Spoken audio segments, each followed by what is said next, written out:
Hi everyone, this is part 2 of creating texture and coloring in our emu. So last part we drew it, and now we're going to start with the texture. So like I said, these are very fluffy birds because they have a lot of feathers. So I'm going to use colored pencils to show you. You can use whatever you have, and I'm going to choose my greens and my blues. And if I were you, I would kind of choose a color family to stick to. So maybe if you're going to do orange and red, or orange and yellow, and kind of stick to your orange, your yellow, orange, and your yellow. If you're going to do purple, maybe you stick to your purples and your red violets and your red. If you're going to do blue, do either blue and purple or blue and green. But obviously use what you have at home available to you. So emus' feathers come up from their snout or their beak and go up.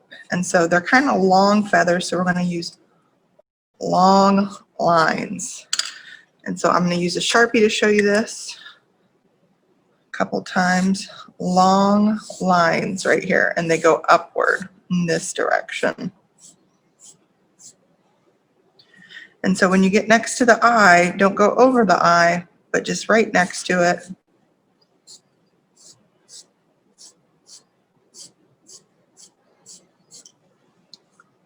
And then they start to look a little spiky and fluffy and furry. And then around the eye, their feathers come like straight outwards, almost like extra eyelashes. And we're going to keep those going in the same directional. So we're using directional lines to create their feathers. And then once you get under their eye, they have some kind of short feathers right here that go at an angle following the line of their beak. And then they have some bigger feathers right here that come straight out.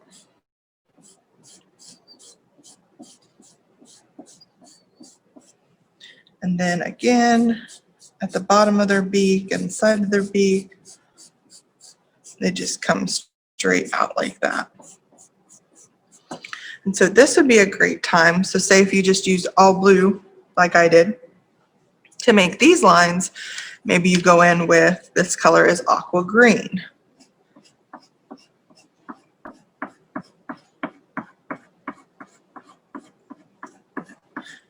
So maybe once all of your aqua green and blue are blended in together and you're starting to cover up the white of your paper, you could use a really dark forest green. If you're using red, you could switch to a yellow or anything colors you're using. And so this is going to create texture, and it's going to create dimension in the colors and how thick their fur is.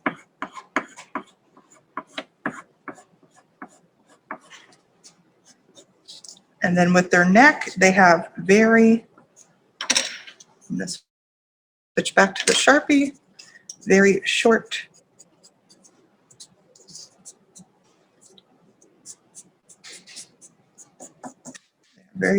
feathers all around their neck. So at the bottom of their head is when you would start these kind of short lines, and on the edge they start to go outwards. And you're going to do that to the whole face.